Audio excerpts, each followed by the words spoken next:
नमस्कार, स्वागत है आपका एनडीटीवी राजस्थान पर। राजस्थान में बड़ा फर्जीवाड़ा कर पीटीआई शिक्षक और वन रक्षक पदों पर भर्ती का मामला उजागर हुआ है। राजस्थान कर्मचारी चयन बोर्ड ने जांच कमेटी की रिपोर्ट पर फर्जी डिग्री और दस्तावेजों के आधार पर नौकरी पाने वालों के खिलाफ बड़ी कार्रवाई की है।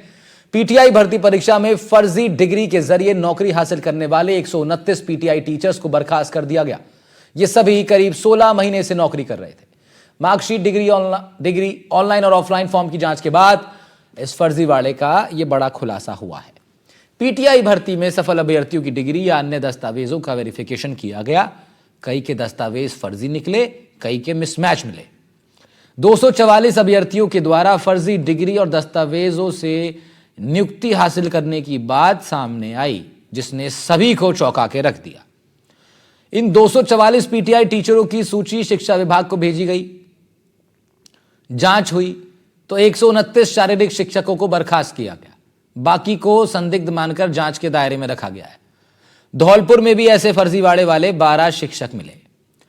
वन रक्षक भर्ती परीक्षा की बात कर लेते हैं। अब ये तो शारीरिक शिक्षा परीक्षा भर्ती की बात थी। वन रक्षक भर्ती परीक्षा 2022 के पेपर लीक मामले में भी एसओजी यानी स्पेशल ऑपरेशन ग्रुप ने बड़ी कार्रवाई की। एक दलाल सहित 4 लोगों को गिरफ्तार किया है। टीम ने अभ्यर्थियों में सैमुअल प्रताप, सूर्यकांता और एक दलाल फिरोज खान को गिरफ्तार किया।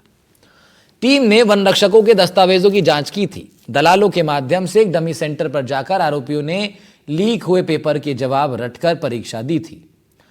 सूर्यकांता और सैमुअल वन रक्षक के पद पर नियुक्त हो गए, जबकि प्रताप लिखित परीक्षा में पास हो गया, लेकिन फिजिकल टेस्ट से पहले सीकर में प्रशिक्षण के दौरान कंधा चोटिल होने पर फिजिकल परीक्षा में असफल होना पड़ा।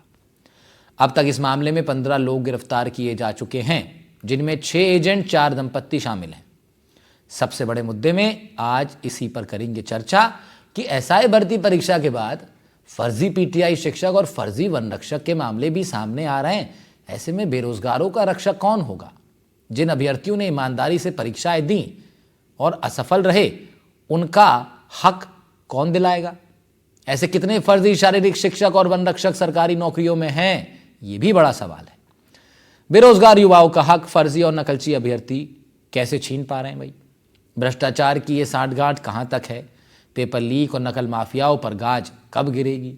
बड़े स्तर पर पीटीआई भर्ती में फर्जीवाड़े का खुलासा हुआ है। तो क्या पूरी परीक्षा ही संदेह के दायरे में? क्या पीटीआई भर्ती परीक्षा को रद्द किया जाएगा? वन रक्षक भर्ती में पेपर लीक होने के बाद पेपर को रटकर परीक्षा देने का मामला भी उजागर हुआ है। तो क्या वन रक्षक भर्ती परीक्षा 2022 भी रद्द होगी? Question mark. यानी ये तमाम ऐसे सवाल हैं जिनका जवाब प्रदेश का युवा मांग रहा है। इन तमाम सवालों पर करेंगे चर्चा हमारे खास पैनल के साथ, लेकिन उससे पहले सुखो देवी, जो कि जिला शिक्षा अधिकारी हैं, डिस्ट्रिक्ट एजुकेशन ऑफिसर धौलपुर की, उन्होंने इस पूरे प्रकरण को लेकर क्या कुछ कहा वो आपको सुनवाते हैं। धौलपुर जिले में 12 शारीरिक शिक्षक थे।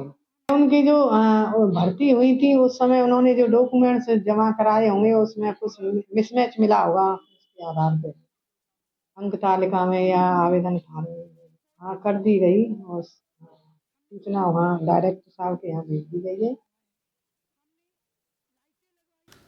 तो धौलपुर की जिला शिक्षा अधिकारी को सुन रहे थे आप। अब इससे पहले चर्चा की करें शुरुआत। कुछ इंफॉर्मेटिव ग्राफिक्स हमारी टीम ने आपके लिए बनाए हैं इस पूरे मुद्दे को समझाने के लिए, वो आपको पढ़वाते हैं। 129 फर्जी पीटीआई बर्खास्त हुए। ऐसे पकड़ा गया पीटीआई भर्ती फर्जीवाड़ा। उच्च प्राथमिक विद्यालय में तैनात शारीरिक शिक्षक कांता गोदारा 21 जुलाई 2022 को आवेदन पत्र भरा गया था। BP@JS शिकोहाबाद विश्वविद्यालय से ये बताया गया। रोल नंबर था इनका एक परिणाम की कॉलम में अपीयरिंग, और उसके बाद प्रतिशत कॉलम में नॉट अवेलेबल प्रतिशत दर्शाया गया। दस्तावेज सत्यापन के समय और स्क्रूटनी फॉर्म में डिग्री लगाई गई। विश्वविद्यालय की BP.Ed की डिग्री लगाई गई JS शिकोहाबाद विश्वविद्यालय की। 4 सेमेस्टर की ऑनलाइन मार्कशीट में रोल नंबर अलग दिया गया। ये उत्तीर्ण होने का जो साल है वो 23 सितंबर 2022 बताया गया।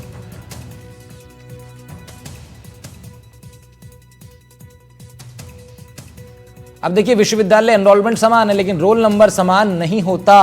जांच के दौरान अभ्यर्थी का जवाब संतोषजनक नहीं मिला, जिसके बाद जांचकर्ताओं के कान खड़े हुए, गहराई में गए तो फिर कई खुलासे हुए, जिनका परिणाम ये हुआ कि आप न्यूज़ चैनल्स की टीवी स्क्रीन पर एक खबर देख रहे हैं कि 129 पीटीआई शिक्षकों को बर्खास्त करना पड़ा है। जिम्मेदार कौन है इसका? अनिल कुमार गोठवाल साहब पूर्व आरपीएस अधिकारी के नाते से इन तमाम सवालों का जवाब देने के लिए जुड़ रहे हैं, चर्चा करने के लिए। आदित्य जैन जी जुड़ेंगे हमारे साथ, एडवोकेट हैं आप, स्वागत आपका भी। और पॉलिटिकल पॉइंट ऑफ व्यू, सत्ता का और विपक्ष का, गोविंद पटेल रखेंगे कांग्रेस के प्रवक्ता के नाते से अपनी बात, और शैलेश कौशिक साहब जुड़ रहे हैं भारतीय जनता पार्टी के प्रवक्ता के नाते से। बहुत स्वागत आप सभी लोगों का है। मैं सोच रहा था सबसे पहला सवाल किससे पूछूं। शैलेश कौशिक जी का जब नाम अभी मैंने पढ़ा तो मैंने तय किया कि सवाल सबसे पहला सत्ता से ही किया जाए, क्योंकि जिन तमाम बातों को लेकर के कांग्रेस पर बीजेपी हमलावर रही है और जिन एक्शंस को लेकर बीजेपी अपनी तरफदारी करने में कोई कसर छोड़ती नहीं है, वो अब अपनी सत्ता के दौरान इन सब चीज़ों को इस वक्त देख रही है। हालांकि ये तमाम भर्ती परीक्षाएं 2022 की हैं शैलेश कौशिक साहब, आपकी सरकार ने इनके खुलासे ज़रूर किए हैं, लेकिन क्या आपने क्या तरीका जो अपनाया, प्रोसेस क्या अपनाया इन तमाम घोटालों को, फर्जीवाड़ों को पकड़ने का, ज़रा पहले ये आप बताएं, ताकि और भी बहुत सारी इससे संभावनाएं खुल रही हैं कि और भी परीक्षाएं ऐसी होंगी। क्योंकि शैलेश साहब देखिए राहुल जी, निश्चित रूप से जिस तरीके से गहलोत सरकार के समय 5 साल लगातार युवाओं के साथ बेइंसाफी हुई, या तो भर्ती निकली नहीं, और निकली तो वो पेपर लीक माफियाओं की या डिग्री वेरिफिकेशन खेल के में अटक गई, या कोर्ट के मामले से अटक गई।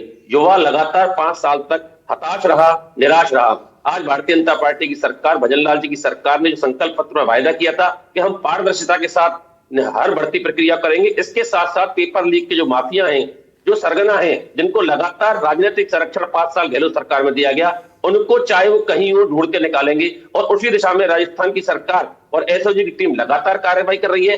चाहे आप किसी भर्ती परीक्षा को देख लिए, हर भर्ती परीक्षा जिस पर कहीं ना कहीं संदेह का घेरा है, वो लगातार टारगेट पे है, और दिन प्रतिदिन उनके आरोपी और उनके धीरे धीरे बाहर निकल कर आ रहे हैं। अब जिस तरीके से आप देखिए, डिग्री वेरिफिकेशन का खेल था कि जो लोग योग्य ही नहीं थे, 8वीं पास लोगों को भर्ती मिल गई, जो लोग बीपीएड नहीं कर पाए, 12th नहीं कर पाए मिनिमम क्वालिफिकेशन, ऐसे लोगों की डिग्री वेरिफिकेशन हो गई। और जिस तरीके से राजस्थान के युवा, आज बिल्कुल आपने अभी सही कहा था अपनी रिपोर्ट में कि राजस्थान का वो हर युवा जिसने ईमानदारी के साथ उन 5 सालों परीक्षा की है, कहीं देख रहा है कि ऐसी कोई परीक्षा ना हो इस घेरे में ना आए जिसको मैंने भी पास किया है। हर व्यक्ति के ऊपर, हर उस परीक्षार्थी के ऊपर संकट है, और निश्चित रूप से राजस्थान की गहलोत सरकार ने तत्समय जो नीति की, उसका आज युवा बिल्कुल उस रूप से हताश है। लेकिन मैं वादा करना चाहता हूं आपके चैनल के माध्यम से, कोई भी फर्जी परीक्षार्थी और कोई भी फर्जी सरगना नहीं छोड़ा जाएगा। हर किसी शैलेश कौशिक साहब, जब से भारतीय जनता पार्टी की सरकार प्रदेश में आई है, तब से मैं अपनी जानकारी के लिए आपसे ये बातचीत करना चाह रहा हूं कि तब से कितने एग्जाम्स वैसे कंडक्ट हुए हैं? देखिए, हमारे द्वारा आप एक बात देखिए, सबसे बड़ी परीक्षा जो किसी जमाने में कांग्रेस के टाइम पर रीट हुई थी, उससे बड़ी परीक्षा 2 रीट की परीक्षा है, 12th की और ग्रेजुएशन लेवल की करा दी, जिनमें 18 लाख परीक्षार्थी बैठे थे। अभी थोड़े दिन पहले पशुचर परीक्षा हुई थी, आरएस परीक्षा की तैयारी है, अकाउंट्स की परीक्षा हुई थी। लगातार हमारे द्वारा परीक्षाएं कराई जा रही हैं, लेकिन एक भी परीक्षा में अगर लीक हुआ हो या किसी स्तर की कोई खामी आई हो तो बताइए, क्योंकि हम बिल्कुल स्वच्छ पारदर्शिता के संकल्प के साथ आए थे और पारदर्शिता के संकल्प को पूरा कर रहे हैं, और सरकार की मानसिकता होनी चाहिए। ठीक है, तो ये तो गोविंद पटेल साहब आपको घेर लिया है पूरी तरीके से बीजेपी ने इस मुद्दे पर। तो देखिए राहुल जी, अभी सत्ता पक्ष के प्रवक्ता शैलेश कौशिक जी कह रहे थे कि इनकी पूर्ववर्ती गहलोत सरकार ने भ्रष्टाचार फैलाया है। भ्रष्टाचार हमारी सरकार ने नहीं फैलाया है, हमने युवाओं को रोजगार देने का काम किया है। इनकी सरकार आए हुए पिछले 1 साल से भी ज्यादा हो गया, लेकिन ये अभी ये नहीं बता पाएंगे कि इन्होंने कितने युवाओं को रोजगार दिया है, क्योंकि इनकी सरकार अभी सर बिल्कुल इस चर्चा में समय अपने पास केवल 20-22 मिनट का रहता है, एकदम पॉइंट टू पॉइंट बात करेंगे। अभी भर्ती परीक्षाओं की बात हो रही है सर, भर्ती परीक्षाएं ये सब जो आ रही हैं सामने, ये सब कांग्रेस सरकार में आयोजित हुई थी।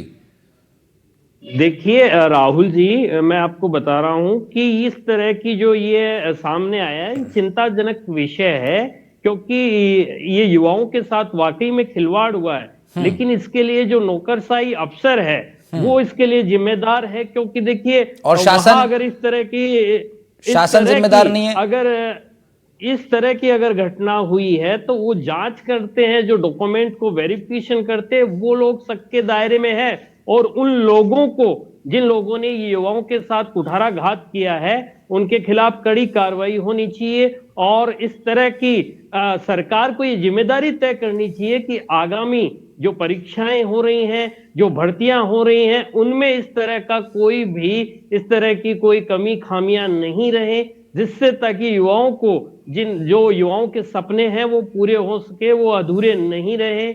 और प्रशासन और शासन और जो अधिकारी है उनको भी इस चीज के लिए बाधित होना चाहिए कि अगर इस तरह की कोई कमियां खामियां पाई जाती है तो तुरंत उस पर कार्रवाई हो और तुरंत ही उसमें फैसला हो। क्योंकि आपके अभी आपने बताया कि इतने दिनों से वो नौकरी कर रहे हैं और इतने दिनों से उन लोगों ने इस तरह का एक माहौल बना रखा था, एक पूरा का पूरा एक झूठ का जो सिस्टम इन्होंने चला रखा था, ये गलत है और इसका खेद सभी को होना चाहिए। अभी नहीं तो गोविंद सत्ता पटेल पक्ष साहब, के फिर बात तो प्रवक्ता वही है, बात तो फिर वही आ रही है ना घूम करके कि ये सब परीक्षाएं जब कांग्रेस के कार्यकाल में हुई, जिनमें घोटाले निकल करके आने, मैं उनकी बात कर रहा हूं, तो फिर सवाल तो सीधे तौर पर यही बन रहा है ना कि भाई भारतीय जनता पार्टी ने पूरा कैंपेन जिन चीजों के ऊपर रन किया वो तो जस्टिफाई कर रहे हैं अपने कार्यकाल के दौरान। ये जब घोटाले सामने आ रहे हैं तो उनका जो आरोप आपकी सरकार पर लगता रहा वो तो सत्य साबित हो रहा है बार बार ना। देखिए, आरोप सत्ता पक्ष का आरोप लगाने का अधिकार है और विपक्ष का उस पर जवाब देने का अधिकार है।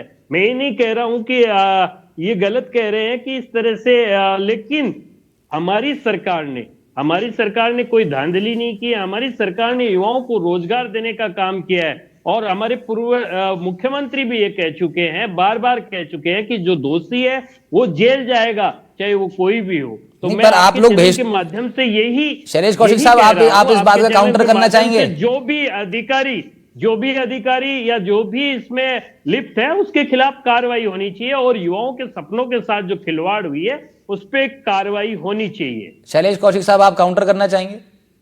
देखिए राहुल जी, बड़े खेद का विषय है कि कांग्रेस के प्रवक्ता अपने तत्कालिक समय में की गई ऐसी युवाओं के साथ कुठाराघात को भी बड़े ही उस तरीके से रिजेक्ट कर रहे हैं। मैं पूछना चाहता हूं इनसे, ये कहना चाह रहे हैं कि ये तमाम उस समय की अफसरों की गलती थी। अफसरों की गलती नहीं होती, अफसरों को नियंत्रित करने के लिए राजनीतिक इच्छा शक्ति की आवश्यकता होती है और वो आपकी सरकार के समय नहीं थी। अगर आपकी इच्छा के समय इतनी होती तो एक भी पेपर भरी की परीक्षा, चाहे वन रक्षक की हो, चाहे फार्मासिस्ट की हो, चाहे एसआई की हो, चाहे वीट की हो, लीक नहीं हुई होती और लगातार कार्रवाई होती। दूसरी, आप कह रहे थे कि मैं पूछना चाहता हूं, आप कह रहे थे आपके समय पे बीएल सोनी जी जो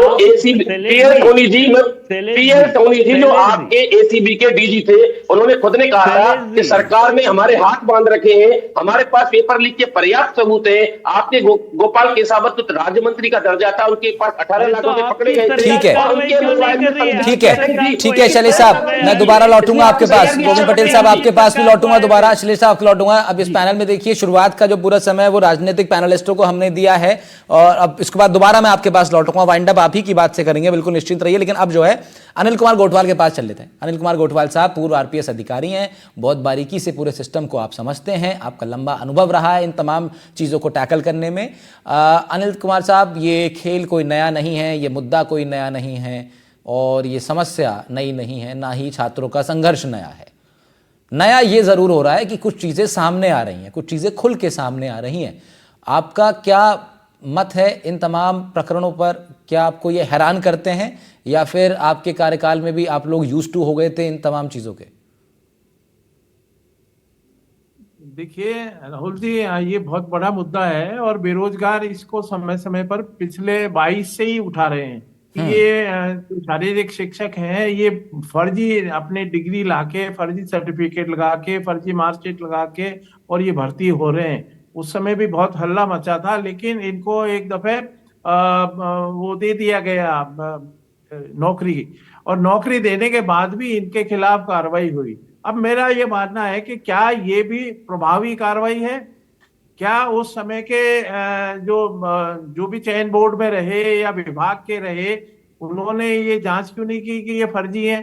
आज वो उनकी जगह दूसरे भर्ती होते जो वास्तव में इसके लायक थे, उनको मौका नहीं मिला। अभी भी मेरा ऐसा मानना है कि ऐसे प्रकरण कई हैं चयन बोर्ड के अंदर। अभी भी कोर्ट के अंदर लोग बाग जा रहे हैं कि, और उन्होंने सबूत दिए हैं कि ये आदमी इस तरह से गलती सर्टिफिकेट लाके और भर्ती हुए हैं। अब आप ये देखिए कि 129 ही कैसे हुए।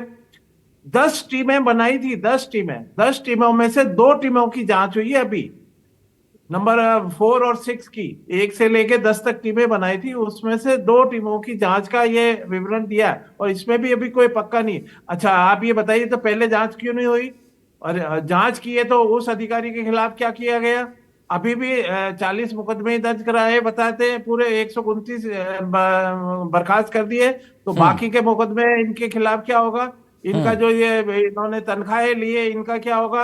और जिन्होंने भर्ती किया उनके खिलाफ कार्रवाई, उनके खिलाफ मुकदमे क्यों नहीं है? वो भी तो जेल जाने चाहिए ना। तो ये जब जांच ही हो गई और ये प्रूव हो गया कि ये फर्जी है, तो उस समय के आदमी जो भी अधिकारी या जो भी संबंधित थे उनके खिलाफ कार्रवाई अभी होनी चाहिए हाथों हाथ।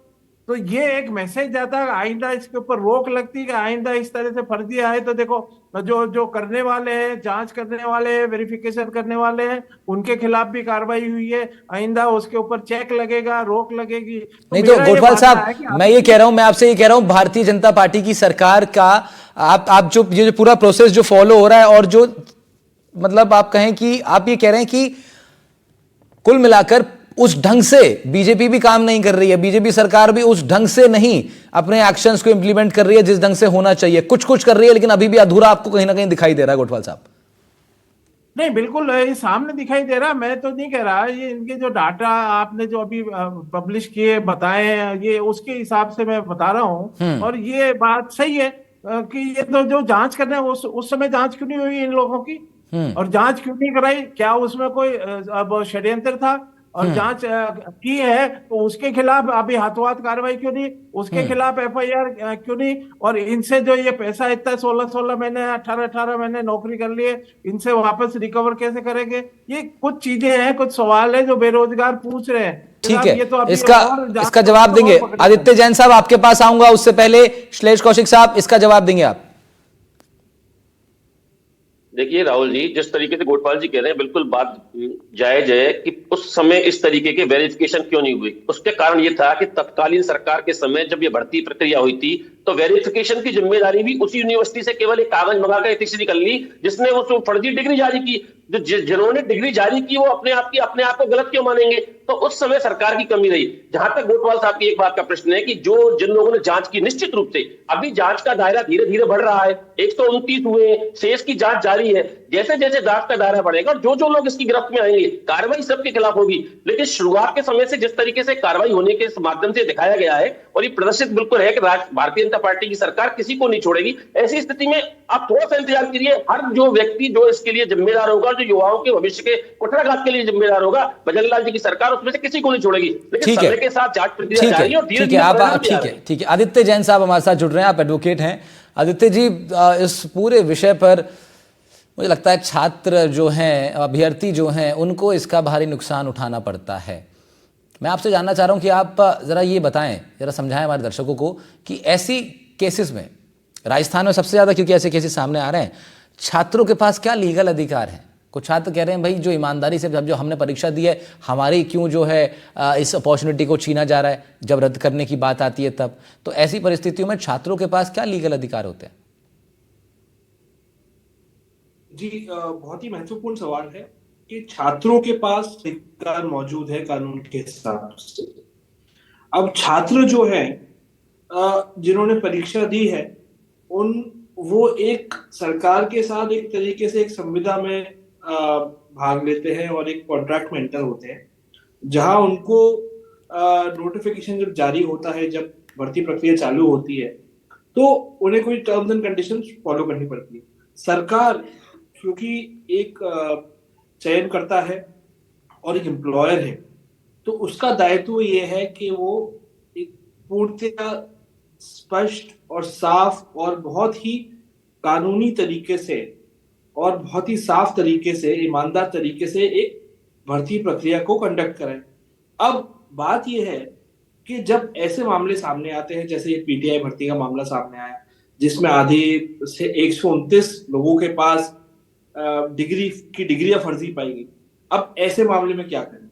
ऐसे मामले में प्रोसेस ये होता है कि जिनके खिलाफ, जिनकी डिग्रियां फर्जी पाई गई, उनके खिलाफ सबसे पहले तो एफआईआर दर्ज हो और कानूनी कार्रवाई चालू हो। उसके अलावा उनको तत्काल प्रभाव से बर्खास्त करा जाए और जो भर्ती रिक्त पद जो इस्टेब्लिश होते हैं उन पर अब जो पूर्ण भर्ती प्रक्रिया चालू हो, उसमें संविदा की शर्तें और पूरी जांच पड़ताल एक इंडिपेंडेंट और प्रोफेशनल एजेंसी से कराई जाए, जो ऐसे एग्जाम्स पूर्व में और राज्यों में और स्तरों पे बहुत ही अच्छे तरीके से कंडक्ट करा चुकी है, जिसका ट्रैक रिकॉर्ड बहुत ही अच्छा और साफ सुथरा है। बार बार हम देखते हैं कि ऐसे मामलों में फर्जी तरीके से डिग्री सबमिट हुई। अब अगर फर्जी तरीके से कोई डिग्री सबमिट कर रहा है तो वो डिग्रियां वेरीफाई क्यों नहीं हुई? आदित्य जी, इसमें एक सवाल ये भी बड़ा इसमें सवाल है, क्योंकि कोर्ट के सामने अभी इस तरह के केसेस जब आ रहे हैं, और हालांकि मैं फिर कह रहा हूं कि ये नया नहीं है, पहले भी होता रहा है, लेकिन अच्छी बात यह है कि मौजूदा सरकार में ये सब चीजें सामने आ रही हैं, कार्रवाइयां हो रही हैं। कोर्ट कितना इंटरेस्टेड रहता है इन चीजों में? कोर्ट की जो प्रोसीडिंग्स हैं, क्या कोर्ट इनको एक महत्वपूर्ण मुद्दा समझता है? क्या कोर्ट के जो प्रेमिसेस हैं उसके अंदर इस तरह का जब विषय आता है तो क्या कोर्ट की नजरों में ये इंपॉर्टेंट चीज है, या फिर हमारे जुडिशरी ने भी इसको साइडलाइन करा हुआ है इस तरह के केसेस को? नहीं, कोर्ट के सामने जब अक्सर ऐसे मुद्दे सामने आ रहे हैं आजकल बहुत ज्यादा, तो कोर्ट का रवैया एक बहुत ही निष्पक्ष और बहुत ही जस्टिस ओरिएंटेड रहता है। पर कई बार कोर्ट के हाथ भी बंधे रहते हैं कि कोर्ट ये समझता है कि जब तक जांच एजेंसियां कोर्ट के सामने कोई पुख्ता सबूत और रिपोर्ट प्रस्तुत नहीं करे, तो कोर्ट कई बार हमने देखा है कि डायरेक्शन नहीं दे पाता। ठीक है, और कोर्ट भी इसके लिए फिर मुझे लगता है अनिल कुमार कोटवाल साहब, बहुत जरूरी है कि जो जांच अधिकारी हैं और जो पूरा सिस्टम जो कार्रवाई कर रहा है इन सब तमाम चीजों पर, वो एक पुख्ता रिपोर्ट दे और एक जो फैक्ट्स हैं उसको क्लियरली प्रेजेंट किया जाए कोर्ट की प्रोसीडिंग्स के सामने, तब जाकर के कोर्ट एक फैसला ले पाएगा। क्या कोटवाल साहब, आपको लगता है कि कई बार ऐसा भी होता है कि प्रशासन केसेस ही इस तरीके से डिजाइन करता है कि वो केस जो अपनी प्रोसीडिंग्स में लंबा खींचे, क्योंकि कोर्ट बिना जब तक क्लियरिटी नहीं होगी तब तक जजमेंट देगा नहीं? तो इससे बढ़िया क्या होगा कि क्लियरिटी दो ही मत, फाइल ही ऐसी बनाओ कि क्लियरिटी ना रहे, उसमें केस चलता रहे, माहौल बनता रहे। नहीं, ये देखिए कि सरकार के लिए भी ये तो दिक्कत की बात है। ऐसा नहीं है, सरकार को निर्णय लेने में भी बहुत परेशानी आती है कि जो जो ईमानदारी से जो परीक्षा दे के पास आया है, जैसे अभी सब इंस्पेक्टर की भर्ती परीक्षा का मामला है, अब उसमें मान लो किसको तो निकाले किसको करें। अब आप ये देखिए 2200 तो परिवार वहां पेंडिंग है एटीएस एसओजी में। अब वो कितनों की जांच करेगा? वहां हर पेपर लीक हुआ, हर जगह वो व्हाट्सएप पे गया, वैसे एक महीने पहले पेपर चला गया। अब वो उसमें कितने कितने परसेंटेज, तो उसमें अभी माननीय सुप्रीम कोर्ट ने भी कहा कि भाई हायर लेवल के ऊपर इसका अगर वाश पब्लिसिटी हो गई है तो इसको आप निरस्त कर सकते हो। ये तथ्य सुप्रीम कोर्ट ने भी वो जो रीट की एग्जामिनेशन थी उसमें दिए हैं उन्होंने कि ऐसा हो और सोशल मीडिया के ऊपर कुछ आगे हो, ओपन हो गए हो और जिसके अंदर पैसे चले हो, और तो राजस्थान के हर जिले में चले, लेकिन उसमें भी कहीं ना कहीं कोई ईमानदार है और जो ईमानदारी से पढ़ के आए तो उनके साथ न्याय, दूध का दूध, और मतलब ये तो दूध में से पानी निकालने जैसा एटीएस के ऊपर वो है। एटीएस ने अपना निर्णय दे दिया। जो जांच अधिकारी है कि ये एक लंबा प्रोसेस है, अंतहीन प्रोसेस है, उसमें जितने अभी हमारे सामने जांच आई है वो हमने आपके समक्ष रख दी, लेकिन हमारी जो सीआरपीसी है उसके अंदर कहीं ये जांच का एंड का कहीं पे भी नहीं है। वो तो आज 10 साल बाद भी खुल सकता है, 5 साल बाद भी खुल सकता है। ठीक है, एक अंतहीन प्रोसेस है। ठीक है, गोविंद पटेल साहब, आपसे मैं जानना चाह रहा हूं, क्या कांग्रेस पार्टी विपक्ष के नाते से, आप सवाल उठाने के लिए तो निश्चित बहुत स्वतंत्र हैं ही, लेकिन मैं आपसे जानना चाह रहा हूं, क्या आप सेटिस्फाइड हैं भारतीय जनता पार्टी की मौजूदा सरकार की इस वर्किंग से जो इन तमाम परीक्षा घोटालों को लेकर के हो रही है?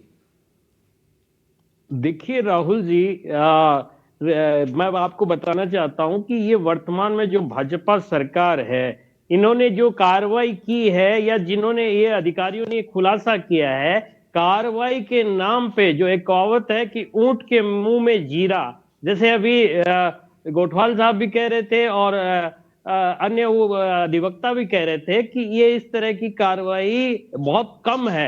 अगर कोई दोषी है तो उस पर सख्त कार्रवाई होनी ठीक है, चाहिए, कड़ी ठीक है। कार्रवाई आपका कहना है कि होनी अभी भी चाहिए, भारतीय जनता ताकि पार्टी आगे जो है मौजूदा सरकार, आप कह रहे हैं कि अभी भी इन एक्शंस में कुछ कमी आपको नजर आ रही है। श्लेष कौशिक साहब, वाइंड अप कमेंट आपका चाह रहा हूं मैं। आपकी सरकार ने जो कैंपेन किया था उस तर्ज पर अब आप लोग का कि अपनी टीम बनाकर, एसओजी बनाकर के तमाम कार्रवाइयां हो रही हैं, लेकिन अभी भी एक मत यह है, विपक्ष का मत है और जो हमारे पैनल पर एक्सपर्ट बैठे हैं उनका भी एक मत यह है कि अभी भी दे फील कि उस तरीके से और उस मंशा के साथ मंजिल तक पहुंचने के लिए कार्रवाई नहीं हो रही है। कुल मिला के बात ये निकल के आ रही है। देखिए राहुल जी, गोविंद जी जो कह रहे थे, बिल्कुल गोविंद जी, आपकी सरकार के कर्मकांड भी इतने बड़े बड़े हैं, इतने सारे हैं कि उनको खोलने में समय लग रहा है। एक एक की अंत पे कड़ी तक पहुंचा जा रहा है। जैसे कि गोटवाल साहब कह रहे थे 2200 से ज्यादा परिवाद है। अब आपकी सरकार की जब इतनी कारगुजारियां हैं तो उनको खोलने में थोड़ा समय लगेगा, लेकिन मैं इस चैनल के माध्यम से विश्वास दिलाना चाहता हूं कि किसी भी ईमानदार युवा के भविष्य के साथ उसको कुठाराघात नहीं होगा, उसके साथ खिलवाड़ नहीं होगा। हर अंतिम दोषी तक ठीक है। राजस्थान की सरकार पहुंचेगी, चाहे समय कितना भी लगे। ठीक है, ठीक है। इसी उम्मीद के साथ हम लोग सब इस पैनल अब जो है इस चर्चा को खत्म कर देते हैं। मुझे लगता है कि अच्छी बात है, ये अच्छी बात है कि कार्रवाइयाँ हो रही हैं और चीज़ें निकल करके आ रही हैं, लेकिन फिर भी सरकार इस बात के लिए जवाबदेही तो है ही कि जो काम उसने शुरू किया है वो मंजिल तक कब पहुंचेगा, कैसे पहुंचेगा, इसकी ट्रांसपेरेंसी तो श्लेष कौशिक साहब होनी चाहिए। मुझे लगता है आप ये बात मानेंगे। फिलहाल शुक्रिया आपका बहुत बहुत, गोविंद पटेल साहब आपका शुक्रिया, गोटवाल साहब आपका भी शुक्रिया, आदित्य जैन साहब हमारे साथ जुड़े थे, शुक्रिया आप सभी लोग का इस बेहद ही महत्वपूर्ण विषय पर जुड़ने के लिए।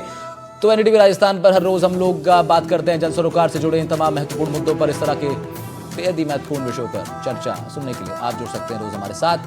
फिलहाल इतना ही, अन्य सभी खबरों के लिए आप देखते रहिए एनडीटीवी राजस्थान। मेरा नाम था राहुल भारद्वाज, नमस्कार।